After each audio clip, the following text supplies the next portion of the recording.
What's up guys? So today I'm going to be doing a bit more work on the Tercel. I'm basically taking off most of the bolt-ons on the 4AGE, taking this time to rebuild the carburetors, and at the same time take a good look at this intake manifold. I mean, it's not a bad DIY attempt, but they really don't understand how flow works. The way that they decided to make these runners is absolutely mind-blowing.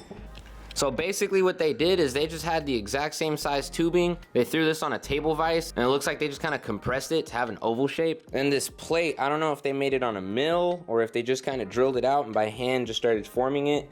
It's not like a horrible attempt, but I mean, it's pretty half-assed. It's just mediocre at best. So I'm gonna be looking online trying to see if maybe I could find a pre-cast aluminum intake manifold that'll take carburetors. If not, I'm gonna build my own. I am gonna be using aluminum instead of steel though. I really see no use in having to use steel, especially with all the weight that comes attributed with it. Also, another news. Got the Celica finally on the ground. All the Celica needs is just a new set of brake pads. I'm gonna go ahead and hit O'Reilly's a little bit later and pick those up. The brake pads that I originally had on weren't that bad, but I did lose the majority of the little accessories that go on there, like the little springs and the retaining clips and everything, so I might as well just go pick up brand new brake pads. I'm just gonna be running organics for right now, because somewhere down the line, I am gonna be planning on going with 98 2000 LS400 brake calipers. For the people out there that don't know, they're the exact same brake caliper that comes on the TT MK4 Supras.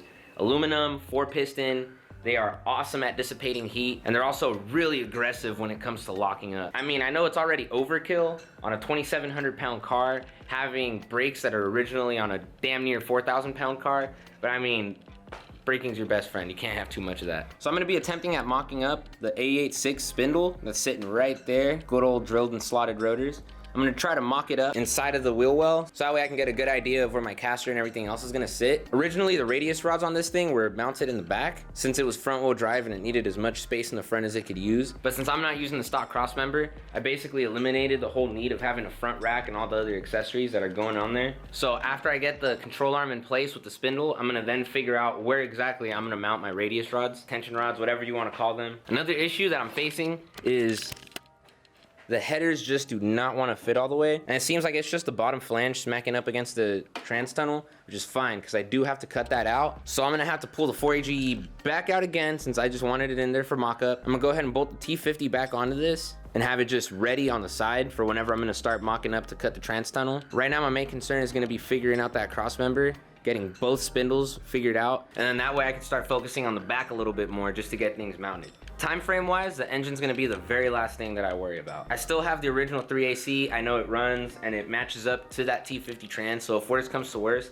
I can throw in that little ugly thing just to get myself up and down the road and have myself another spare car. So first and foremost, I'm gonna throw the original shock back in there. I'm gonna put the original strut mount on there just to kind of hold it up and figure out where the control arm lands and everything else. Honestly, the whole idea of a Rwd drive swap is insane, but I'm with it. So stick around. Alright, so I got the spindle mocked up.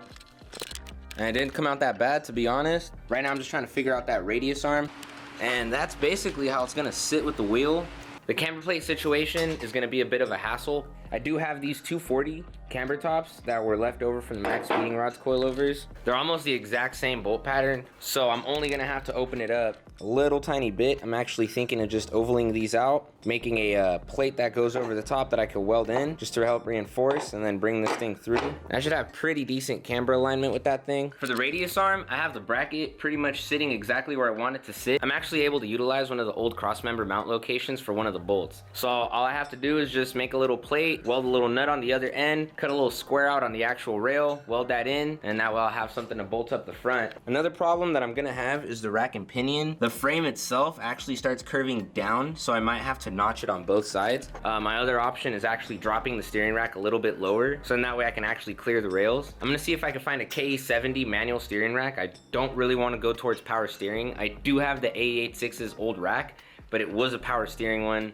They plugged it up. It should work just fine, but I just don't want to deal with that. I'd rather just have a manual rack, call it a day. So right now I got to get ready to go to a family event. I'm gonna jump back on this car tomorrow, and hopefully I can get the rest of that stuff done. Let's see what happens. What's up guys? It's another day.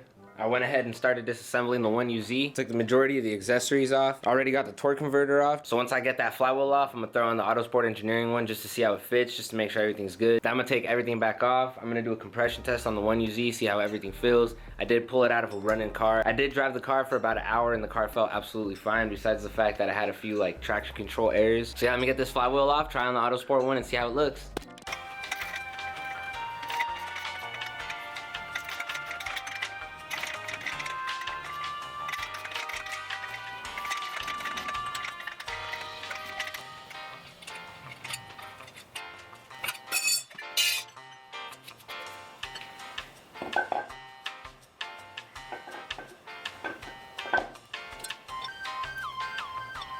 So I finally got the Autosport Engineering flywheel on, and honestly this thing with the clutch is gonna weigh about 5 pounds less than the torque converter and the flex plate already do. And the fact that I'm actually able to replace the contact plate on the flywheel is tight. That means I never really have to buy another one again.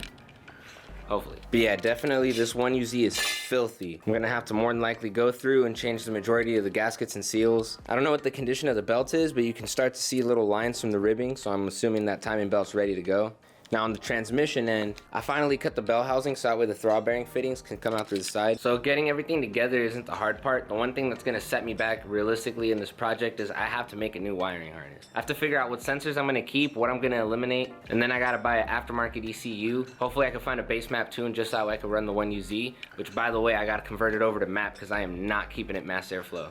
I had the camera die on me last minute, but basically that's where the build stands. Right now, I have everything on order for the Tercel to have some coilovers. So if you guys want to see an affordable AE86 coilover setup that could work for either KE70 or any other Toyota that has that same strut tube design, then stay tuned for the next video because that one's definitely going to be informative. For right now, I think I'm going to end it right here. Hope you guys stay safe. Have a good one. This was IO Garage.